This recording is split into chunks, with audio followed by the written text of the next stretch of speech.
We all know about the Gaza war, but a recent development has shocked the world. On August 8, 2025, Israel's Security Cabinet approved Prime Minister Benjamin Netanyahu's plan to occupy Gaza City, a move that sparked protests, international outrage, and fears of a worsening humanitarian crisis. Why is Israel pushing for this now? What does it mean for the million Palestinians crammed into Gaza City? How will the world respond to this escalation? And what's the bigger plan behind this decision? Is this about defeating Hamas, or is there something deeper at play?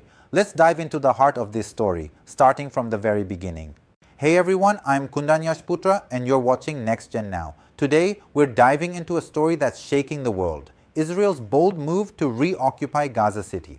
This isn't just another chapter in the Israel-Hamas conflict, it's a decision that could reshape the region, endanger lives, and spark global consequences. So let's step back to understand how we got here, what's driving this plan, and why it's causing such a firestorm.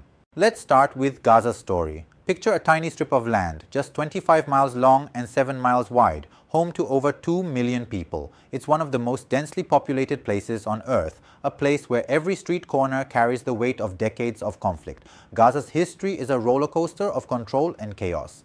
Back in 1967, during the Six-Day War, Israel captured Gaza from Egypt, occupying it for nearly 4 decades. Soldiers patrolled the streets, settlements were built, and tensions simmered. But in 2005, Israel pulled out, dismantling settlements and handing Gaza over to Palestinian control. It was a moment of hope for some, a strategic retreat for others. Fast forward to 2007, Hamas took over Gaza and Israel imposed a blockade, turning the strip into what many call an open-air prison. Food, fuel, and freedom became scarce, and cycles of violence flared up repeatedly. Now let's zoom into 2023. The Israel-Hamas war erupted with unprecedented ferocity. Hamas's attack on October 7, 2023 killed over 1,200 Israelis and saw 250 taken hostage. Israel's response was relentless: airstrikes, ground incursions, and a siege that choked Gaza's lifelines.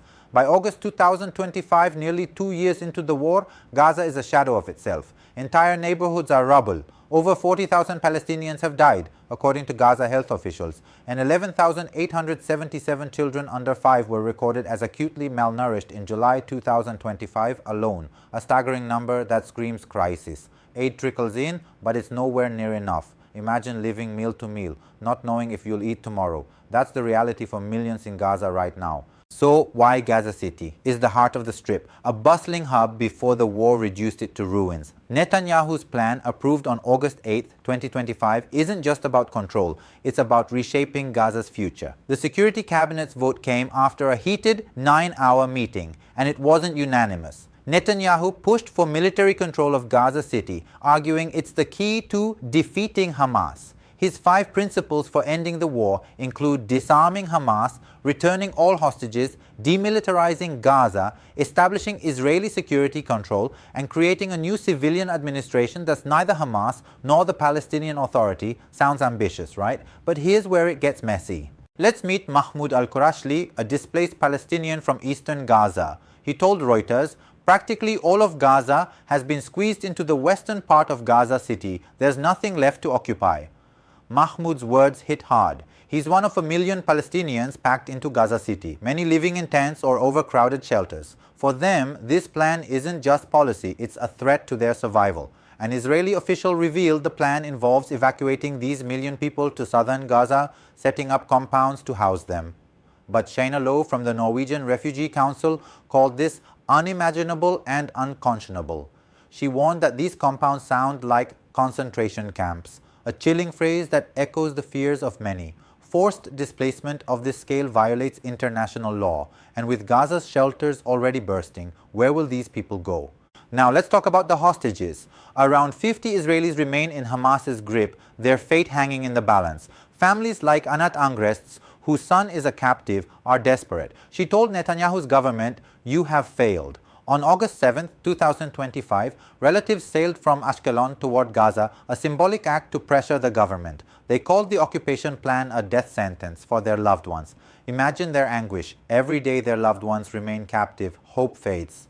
Netanyahu claims this plan will secure their release, but Hamas argues it's a sacrifice for his political survival. Who's right? It's a gamble with human lives. Inside Israel, the plan's divisive. Protests erupted in Jerusalem, Tel Aviv, and beyond as the cabinet voted. Crowds waved flags with hostages' faces, chanting for peace. Yair Lapid, the opposition leader, called the plan a disaster, warning it'll exhaust Israel's already weary military and cost billions. Yair Golan, another opposition figure, went further, saying it's a death sentence to hostages and more bereaved families. Even the military's top brass, like IDF chief Ayal Zamir, pushed back.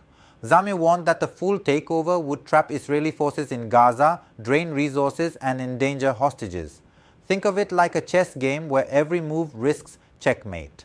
Netanyahu's coalition, propped up by far-right ministers like Itamar Ben-Gvir and Bezalel Smotrich, seems to be driving this aggressive stance, but it's tearing Israel apart. Let's step back to the global stage. The world's watching and it's not happy. Australia's Foreign Minister Penny Wong called the plan a violation of international law, urging a ceasefire and a two-state solution. Over 100,000 Australians marched across the Sydney Harbour Bridge to protest the war. France and Canada have pledged to recognize a Palestinian state at the UN, and Wong hinted Australia might follow. The UN's been sounding alarms too. UNICEF reported that malnutrition in Gaza's children is staggering, with only 3% getting the aid they need. Picture a child like Mohammed Al-Mutawak, an 18-month-old in a tent, too weak to stand. That's the human cost of this crisis. What's Netanyahu's endgame? Some see it as a power play. His coalition relies on ultra-nationalists who want Gaza crushed. And with the Knesset on summer break and US President Donald Trump offering little resistance, he's got room to act. But former negotiator Aaron David Miller calls the plan fantastical. He told CNN it's extremely difficult to pull off and will cause serious injury and death to Palestinians. The plan's phased approach, evacuating civilians, launching a siege and targeting Hamas, sounds surgical, but Gaza's a dense urban maze.